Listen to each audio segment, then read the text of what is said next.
"Enough, Susan!" my mom shouted, her voice shaking with frustration as she leaned forward, glaring at me across the table. The ornaments on the Christmas tree shimmered under the dim glow of the living room lights, but the festive warmth in the room felt like a cruel joke. I sat frozen, my hands gripping my lap, trying to steady the anger bubbling inside me. My dad chimed in, his tone just as sharp. "You've always had a way of making everything about you." The words hit harder than I expected, and for a moment all I could hear was the faint ticking of the clock on the mantel. My name is Susan Blanchard. I was 32 years old then, and this all happened in the late 1970s. It was a time when families relied on each other, especially out here in rural Illinois. Our family farm, passed down for generations, was the center of our lives, but it was struggling to stay afloat. I had moved to Chicago years earlier, becoming a lawyer, a decision my parents still saw as an act of rebellion against our way of life. Meanwhile, my older brother Jake stayed behind, running the farm and basking in the glow of their constant praise. I didn't resent him for staying. I resented how, no matter what I did, I was always the outsider. Since the summer, I'd been quietly sending money to the farm's shared account, trying to help with the bills Jake told me were piling up. He convinced me not to tell our parents, saying it would hurt their pride and make them feel like they'd failed. At the time, it made sense. I didn't want to embarrass them, and I trusted Jake to handle it. But sitting there on Christmas Eve, listening to our parents go on about how Jake had been sacrificing so much to keep the farm afloat, I felt like I'd been punched in the gut. I realized right then that he had been taking credit for every dollar I'd sent. "Jake's the reason we've been able to keep things going," my mom said, her voice thick with pride. "I don't know what we'd do without him." I looked across the room at him, expecting maybe some kind of acknowledgement or guilt in his eyes. But he just smirked, leaning back in his chair like he was enjoying the show. That was when I finally spoke up. "Actually," I said, my voice shaking but loud enough to cut through the chatter, "I've been the one sending the money, every month since July." My dad scoffed, shaking his head as if I had just said the most ridiculous thing he'd ever heard. "Don't start making things up, Susan. Jake's been here day in and day out, working his tail off for this family. Why would you even say something like that?" His words stung, but it was the dismissive tone that really got to me. My mom crossed her arms and added, "You've always had a habit of trying to make yourself the center of attention. Honestly, Susan, it's Christmas. Can we not ruin the evening with this nonsense?" I felt my face flush, a mix of anger and humiliation coursing through me. "I'm not making it up," I said, my voice firmer this time. "I've been depositing money at the Chicago branch of the bank directly into the farm account. Every single deposit came from me. But they weren't even listening." My dad waved me off with a look of exasperation, and my mom turned her attention to Jake, who just shrugged like he didn't have a clue what I was talking about. The frustration was unbearable, and I realized there was no convincing them in that moment. They had already made up their minds. I turned to Jake, my voice sharp.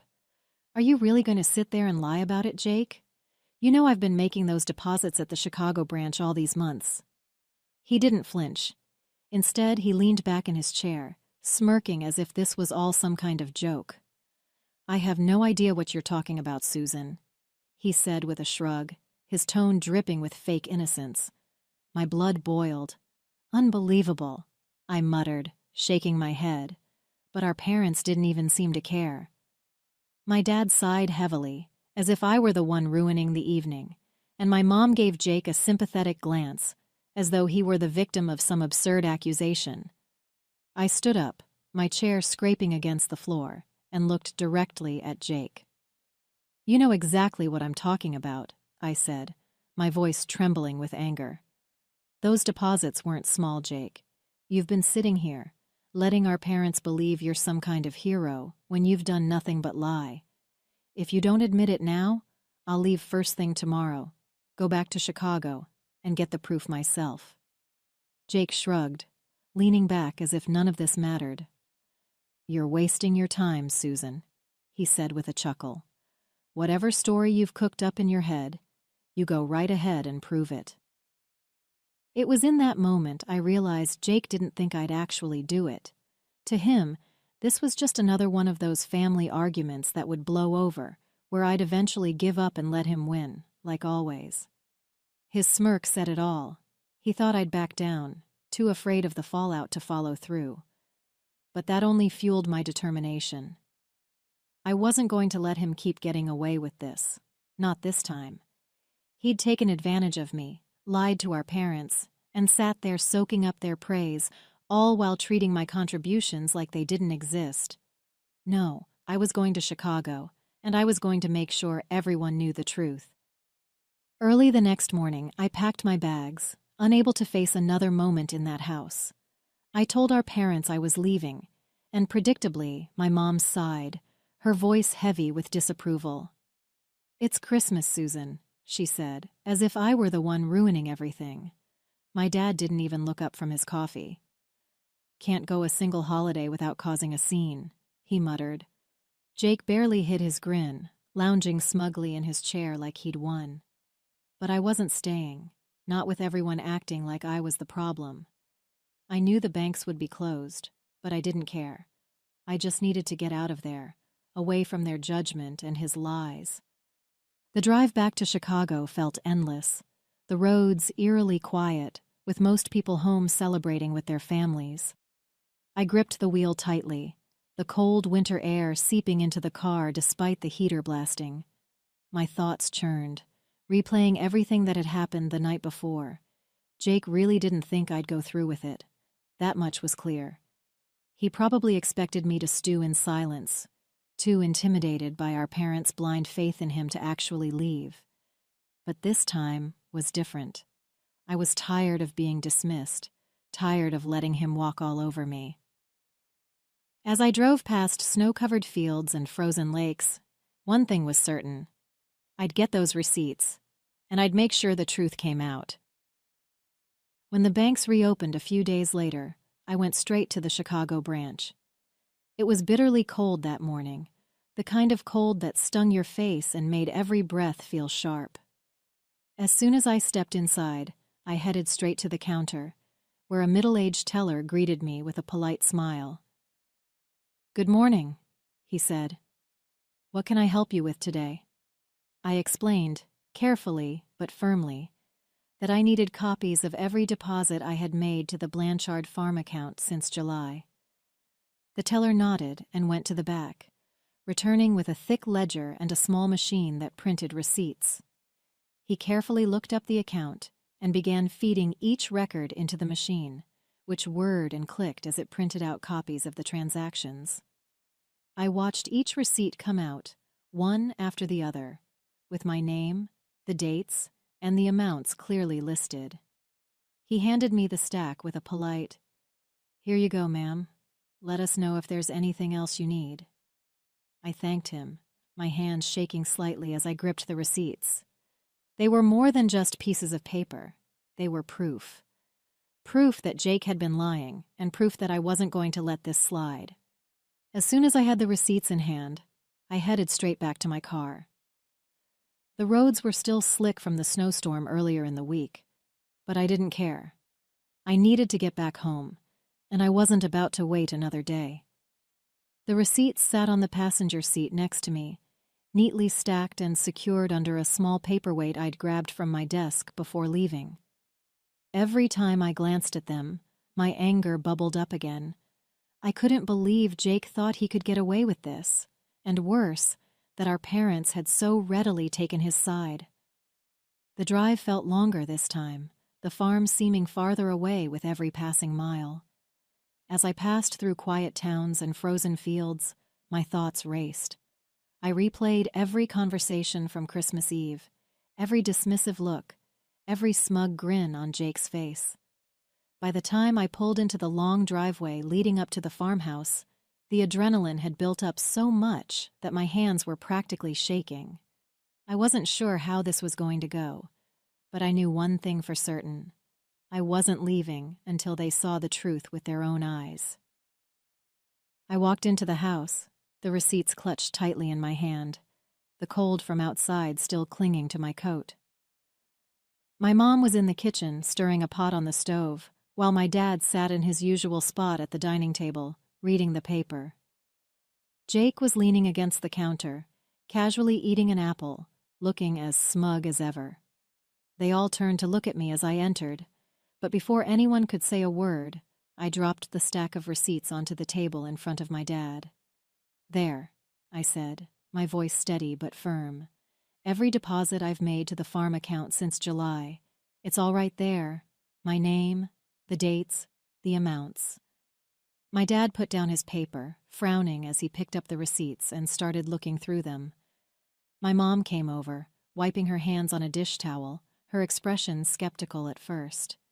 Jake didn't move from his spot, but I caught the way his smirk faltered for just a second.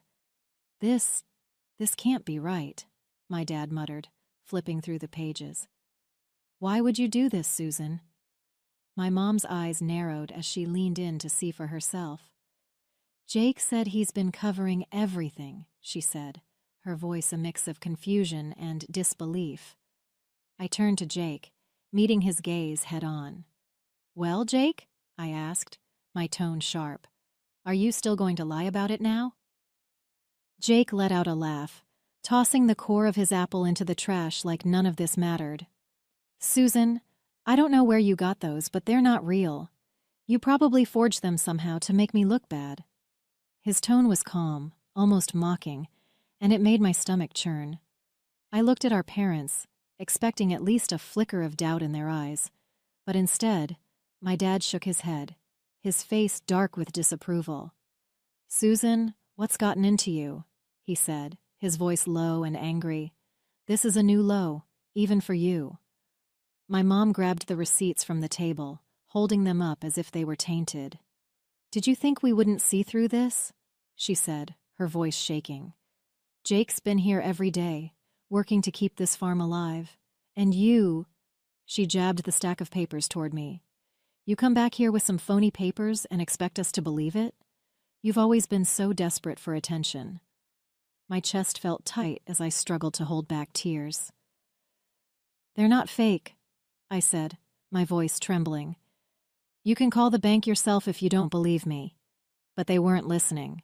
They stood there, united in their defense of Jake, like always, while I was left feeling like a stranger in my own family. I stood there, stunned, as my dad tossed the receipts onto the table like they were garbage. "I can't believe this," I said, my voice rising as the weight of their disbelief crushed me. "Even when I show you the proof, right here in black and white, you still defend him? This is unbelievable. I've spent months helping you keep this farm afloat, and all you've done is give Jake the credit and call me a liar." Jake crossed his arms, leaning against the counter with a smug expression that made my blood boil. "Don't be so dramatic, Susan," he said, shrugging like none of it mattered. "You've always been jealous. This isn't any different." I couldn't hold it in anymore. "You know what? I'm done. Don't expect me to ever come back here. I've had enough of this." My mom's face tightened and my dad just shook his head in disappointment, like I was the one in the wrong. Without another word, I turned and walked out, slamming the door behind me. The cold air hit me like a slap, but it felt better than staying in that house for another second. By the time I got back to Chicago, I'd made up my mind. I was done. No more bending over backward for people who couldn't even bother to see the truth when it was right in front of them. The first thing I did after unpacking was call the bank and put a stop to the deposits. "No further transfers to that account," I told the teller, my voice steady despite the anger bubbling inside me. It felt strange, like cutting a cord that had tied me to the farm all these months. But it also felt freeing, like I was finally done carrying a burden that was never truly mine to bear.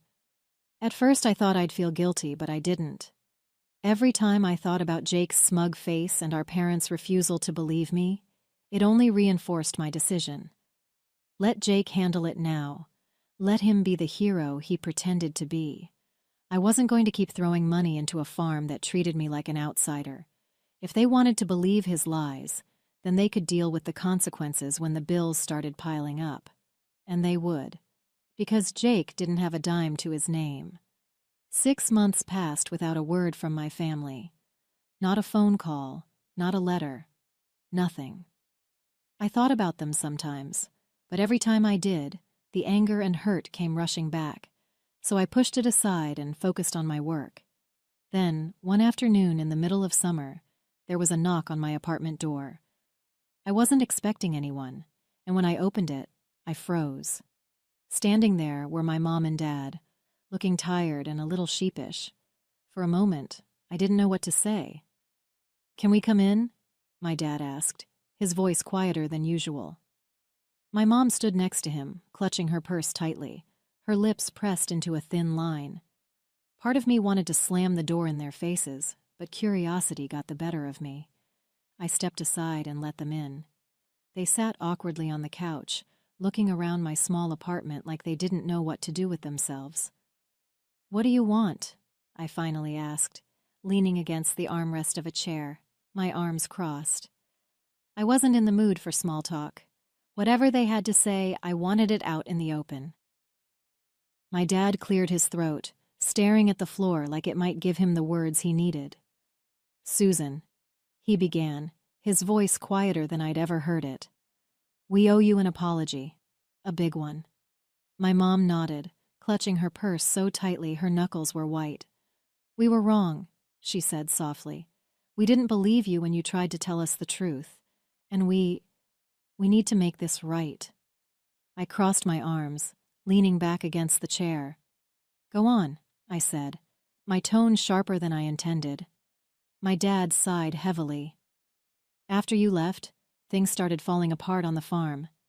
Bills piled up, equipment needed repairs we couldn't afford, and the crops didn't bring in enough to keep us going. At first, we didn't understand and thought Jake had it handled. He kept telling us he'd figure it out. But he didn't. And when we pressed him, he finally confessed." My mom's eyes were brimming with tears as she spoke. "He admitted it, Susan. He told us you were the one making the deposits all those months, that you were the reason we stayed afloat. We couldn't believe it. Not just that he lied, but that we didn't listen to you when you tried to tell us." She reached out, her voice trembling. "We're sorry, Susan. Truly sorry. For not believing you, for how we treated you, for everything. You didn't deserve any of it." I looked at them, their faces lined with regret, and for the first time, I saw something I hadn't expected. Genuine shame. My dad finally met my eyes. "We're asking for your forgiveness, Susan. I know we don't deserve it, but we had to come here and tell you the truth. You saved the farm, and we owe you more than an apology." I sat there, staring at them for a moment, letting their words hang in the air. Part of me wanted to let the silence stretch on forever, make them sit with their guilt, but instead, I finally asked, "Where's Jake?" My voice was calm, but the anger simmered just beneath the surface. My mom exchanged a nervous glance with my dad before she spoke. "He's still at the farm," she said quietly. "He wanted to come with us, but, well, we thought it was better if we spoke to you alone first." My dad nodded, shifting uncomfortably in his seat. "He's been keeping to himself since he admitted everything. I think he knows there's no excuse for what he did. He's ashamed, Susan." "Ashamed?" I repeated, letting out a bitter laugh. "That's rich. Ashamed after months of letting you believe I was some kind of liar? After taking credit for everything I did to keep the farm running?" My dad looked down again, his face pale. "You're right," he said, his voice barely above a whisper. "We let it go on far too long. It's on us as much as it is on him. But he wanted us to tell you that he's sorry. He said he doesn't expect you to forgive him, but he needed us to say it." "He said? He wanted you to tell me?" I snapped, leaning forward in my chair. "What are you talking about? You're still protecting him even now. He should be here apologizing in front of me. You should have forced him to come here." My voice echoed through the small apartment, and I could see the shock on their faces. But I didn't care. I was done tiptoeing around their favoritism. My mom opened her mouth to speak, but I cut her off. Do you even hear yourselves? He lies, he manipulates, he takes everything I did and twists it into some heroic story for himself. And now, when it's time to take responsibility, you're still shielding him? What? He's too embarrassed to face me, so you're here to clean up his mess again? Do you even realize how insane that sounds? My dad shifted uncomfortably, his hands gripping his knees. We thought this would be easier for everyone, he muttered. Easier for who? I shot back. For Jake? For you? Because it sure as hell isn't easier for me. Neither of them said a word after that. My mom looked down at her hands, twisting the strap of her purse nervously, while my dad stared at the floor, his jaw tight. The silence stretched between us, heavy and uncomfortable, until finally my dad stood up. You're right, he said quietly, not meeting my eyes. We should have brought him. We should have made him face you. I don't know why we didn't. Maybe because we've been making excuses for him for so long it's just what we do. My mom followed his lead, standing up and clutching her purse to her chest. She looked at me with watery eyes, but there was no defense left in her. We're sorry, Susan, she said, her voice barely above a whisper. You deserved better from all of us. Without waiting for a response, they walked toward the door. My dad opened it, glancing back at me for just a moment, his face filled with regret. Then they were gone, the door clicking shut behind them. For a long time I just sat there, the weight of their shame hanging in the room like a ghost. They knew I was right, and for the first time in my life, it felt like they actually saw it too. A week later, there was another knock at my door. I wasn't expecting anyone, and when I opened it, my stomach turned. Jake was standing there, hands stuffed in his jacket pockets, looking about as miserable as I'd ever seen him. Susan, he said, his voice low, almost hesitant. Can I come in? For a moment, I thought about slamming the door in his face, but instead I stepped aside, letting him in without saying a word. He stood awkwardly in the middle of my living room, not sitting down, not taking off his jacket, just shifting his weight from one foot to the other. I came to apologize, he finally said, his eyes darting around like he couldn't bring himself to look at me. For everything, for lying, for taking credit for the money you sent, for letting Mom and Dad treat you the way they did. His voice cracked slightly, but I didn't say anything, waiting for him to continue. I don't have an excuse. I was jealous of you, Susan. I've always been jealous. You've done so much with your life, and I stayed behind. I thought if I could just keep their approval, I'd feel, I don't know, important, I guess. But it was wrong. All of it. Jake's voice broke completely, and before I could say anything, he dropped his head into his hands and started to cry. Big, heavy sobs that shook his whole body. It wasn't the kind of crying you fake. It was raw, filled with shame, and for the first time I saw just how broken he really was. He didn't try to hide it, and for a moment I just stood there, unsure of what to say or do. After that day, something shifted. My parents didn't call right away, but when they finally did, their tone was different. There was no defensiveness, no excuses, no trying to sugarcoat Jake's actions. It was clear they'd finally stopped protecting him. They didn't openly admit it, but I could tell they were treating him differently. My dad mentioned they'd started handling the farm finances themselves, and my mom let slip that Jake was working to make things right. It wasn't everything, but it was enough. As for Jake, he stayed out of my way after that apology. He didn't try to mend things too quickly, which was fine by me. Trust isn't something you rebuild overnight, but knowing that my parents had finally seen him for who he was and acknowledged the hurt they'd caused me was enough to give me some peace. From that day on, even though things were never perfect in my family, At least they started being more fair.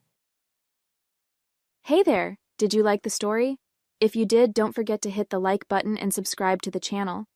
It helps us a lot and makes sure you won't miss out on more great stories we share here. Thank you for watching, and we'll see you in the next one.